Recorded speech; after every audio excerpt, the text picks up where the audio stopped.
itu apa sih yang dimaksud dengan saham yang paling mudah menghasilkan keuntungan? Apakah ini sama dengan saham multi-bagger? Dan apakah saham ini cocok untuk pemula yang baru aja masuk ke market atau karena mungkin keuntungannya gede gitu, berarti kan volatilitasnya tinggi? Atau Betul. apakah ini lebih cocok untuk yang sudah lumayan berpengalaman? Silahkan Ko Chris. Oke, di market ya, itu banyak orang-orang tuh main saham tuh rata-rata rugi, gitu. Sampai-sampai gue mikir, ada nggak sih satu formula di mana orang-orang yang invest di saham itu gampang untung tuh gimana caranya gitu. Nah, makanya dari semua research gua gitu ya, cara bermain atau cara berinvestasi di mana mencari emiten yang chance untuk untungnya lebih gampang itu adalah mencari perusahaan-perusahaan yang mempunyai kinerja yang bagus, yang stabil. Let's say dalam 3 tahun itu kinerjanya bagus, stabil. Kalau dia tidak growth nggak apa-apa, yang penting dia tidak turun gitu. Terus dan dia membagikan dividen, dan dividennya sebisa mungkin kita akan ngambil dia fix. Contoh, every year itu dia bagi setengah dari laba bersihnya. Jadi misalnya laba bersihnya 1T, dia akan bagi 500 miliar untuk pemegang saham gitu ya. Jadi ketika laba bersihnya naik jadi 1,5 triliun gitu, dia akan bagi tetap 50% dari 1,5.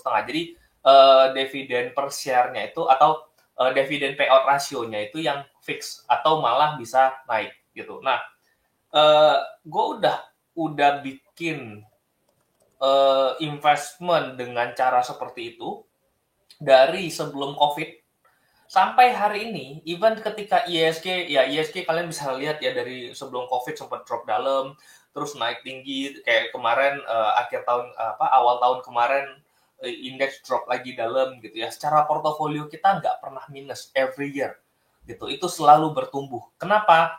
Even harga saham kita drop, tapi dividen yang kita dapat itu nutup dari selisih penurunan harga saham itu. Dan karena kinerjanya dia bagus dan stabil dalam waktu mungkin di atas 3 tahun, penurunan kinerja yang ada itu hanya sementara. Let's say mungkin cuma 2 kuartal, 3 kuartal, tapi setelah itu bisa balik lagi, kinerjanya bagus lagi, so harga sahamnya bisa naik lagi. Even harga sahamnya kalau nggak naik pun, dividen yang kita dapat tuh tambah gede. Itu menurutku hal yang paling gampang untuk mencari saham di market yang bisa ngasih keuntungan tuh mudah.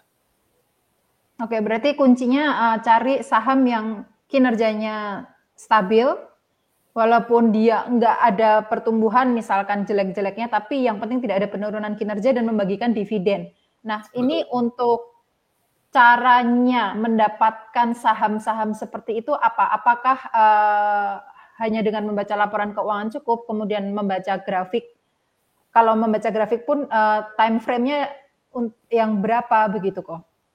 Oke. Karena ini kita berbicara pada investment, dan gue udah lakuin ini dari sebelum COVID. Gue selalu bilang ke teman-teman, kita nggak perlu pakai grafik. Kita benar-benar pakai fundamental, kita benar-benar lihat dari kinerjanya dia. Kenapa kita nggak perlu pakai grafik? Karena justru ketika harga sahamnya turun, secara grafik pasti kelihatannya jelek.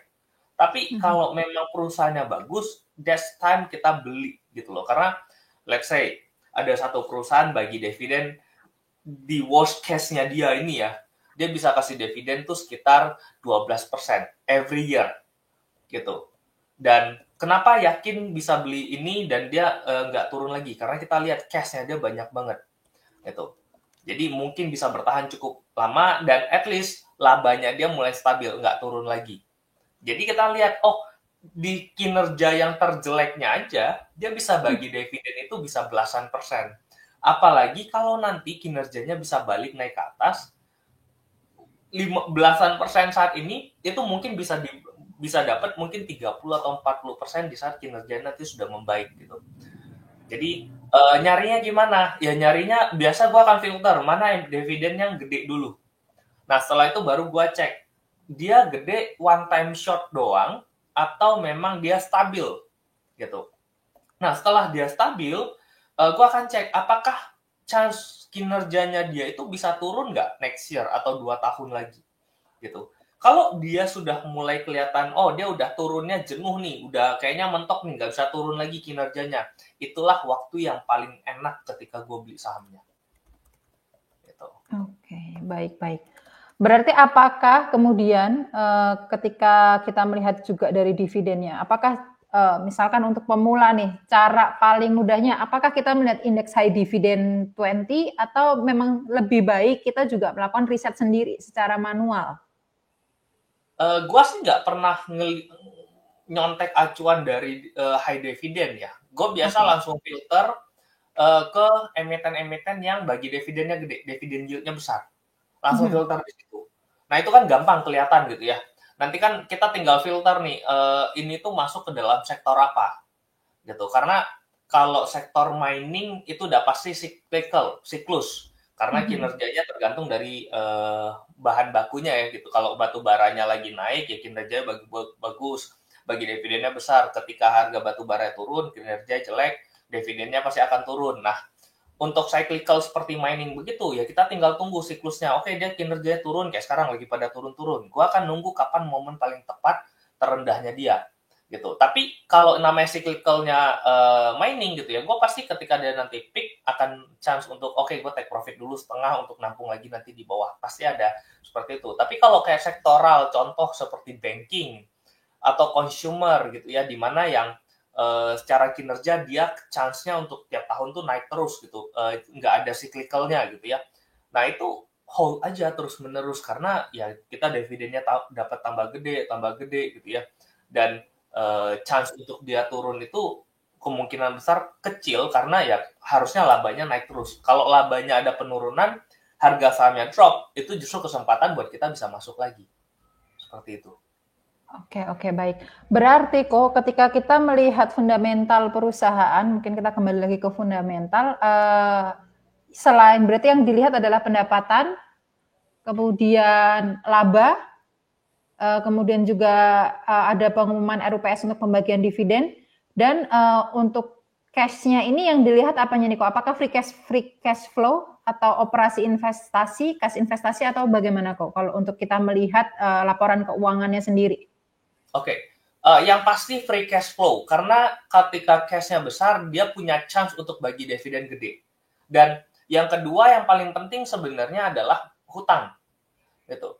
Kalau kita cek ya, perusahaan-perusahaan yang bisa bagi dividen besar itu perusahaan-perusahaan yang hutang banknya itu atau hutang berbunganya itu kecil. Gitu. Let's say kita ngomongin saat ini deh, ada banyak emiten yang ngasih dividen tuh di atas 10%.